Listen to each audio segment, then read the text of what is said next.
Hey, this is Rob Curto here at Liberty Bellows in Philadelphia. Welcome back to our video series on Brazilian music and groove creation for the accordion. Our objective for today is to learn a forró accompaniment. The forró groove is similar to the baião, which we learned in our first three videos, except it's usually faster, with more 16th notes in the melody and more syncopation. I'm going to teach you the groove most commonly played by accordionists or sanfoneiros in the northeast of Brazil. Here's an example of what the forró groove sounds like over a G7 chord.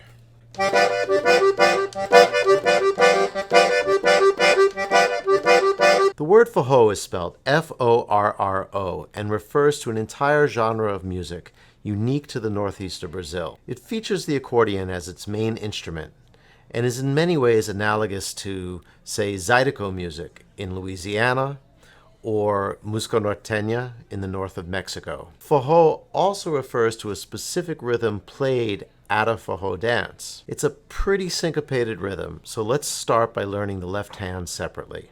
So let's start by using a G7 to examine what's happening in the left hand for the forró rhythm. Let's use our fourth finger on the G bass note, our second finger on the G7th chord, and our third finger on the alternating bass, or the fifth of the root, which is D. So we have these three buttons that we're going to use to create this pattern. As I've said in the past, for major triads, I mostly use this 3-2-3-2 fingering. However, I often find for seventh chords that the 4-2-3-2 fingering is useful. So let's look at the pattern. Again, everything in Brazilian music happens in 2-4, and we have to feel all 4 16th notes. 1 E and 2 E and 1 E and 2 E and. So this pattern starts by playing the root on the downbeat for 1 16th note, then playing the chord for 2 16th notes, and the alternating bass for the last 16th note, and that's just in the first beat. So we have 1 E and 2 E and 1 E and 2 E and. Now the second beat is easier. We're just going to play 2 eighth notes on the G7th chord. So those just sound like 2 E and 2 E and. Now if we put the first beat and the second beat together, we get this pattern. 1 E and 2 E and 1 E and 2 E and 1 E and 2 E and 1 E and 2 E and. Once you learn the left-hand forró pattern, I highly recommend creating an exercise that will allow you to play it in any key and move it freely around the basses. Anything you learn in your left hand, any phrase or pattern can be practiced in the following manner. First, set a metronome, or just make sure that you're adhering to a steady beat. 1 E and 2 E and.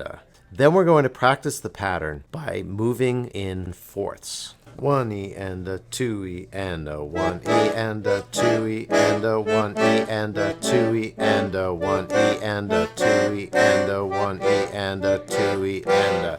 Then skipping a row, moving in major seconds. 1 E and 2 E and 1 E and 2 E and 1 E and 2 E and 1 E and 2 and.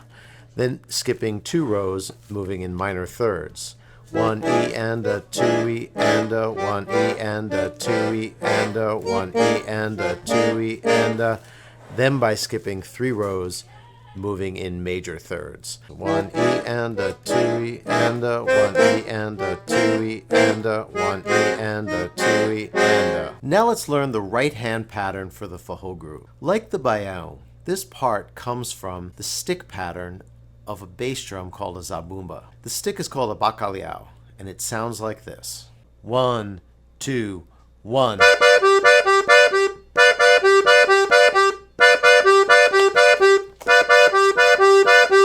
Notice that we're using a G7 chord to practice this pattern.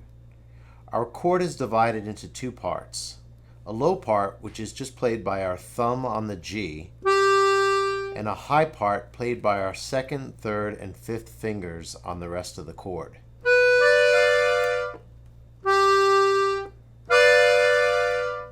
This is a one-measure pattern.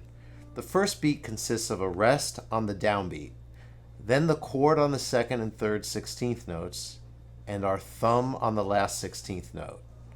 So the first half of the pattern sounds like this. 1 E and The second half of the pattern, or second beat of our measure, consists of 4 16th notes, alternating between the chord played by our top fingers and the single note played by our thumb. In time, it sounds like this. 1 E and 2 E and 1 E and 2 E and Now, if we put the two parts together, the complete pattern sounds like this. 1 E and 2 E and 1 E and 2 E and 1 E and 2 E and 1 E and 2 E and Faster, it sounds like this. 1 2 1 1 2 1 2 1 2. Now let's put both hands together to hear and feel the complete syncopated effect of the Forró groove. Remember that Forró is dance music, so a steady, relaxed feel is essential. Learning rhythmic patterns like this will develop coordination between the two hands and help in playing all kinds of different groove-based music. The first beat of our one-measure pattern starts with a single bass note in the left hand on the first 16th note. The second 16th note then has a chord in the left hand and the top part of our right hand. Then the third 16th note has a repeat of the right hand chord, finishing up with the alternating bass or fifth in the left hand and the thumb in the right hand. Putting it together slowly, it looks and sounds like this. 1 E and 2 E and 1.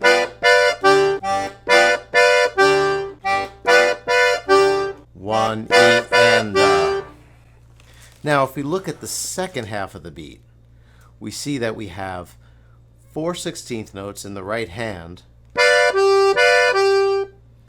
on top of 2 8th notes in the left hand. This pattern is simpler and goes like this.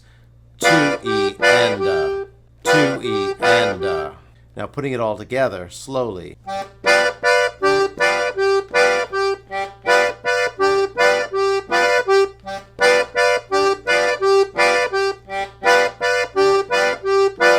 Congratulations on learning to play the complete Forró accompaniment pattern on the accordion. Now let's listen to the groove at a faster tempo, followed by a little bit of Roseira do Norte, a great Forró tune by Pedro Sertanejo, which we'll learn in our next video. Here we go. Stay tuned.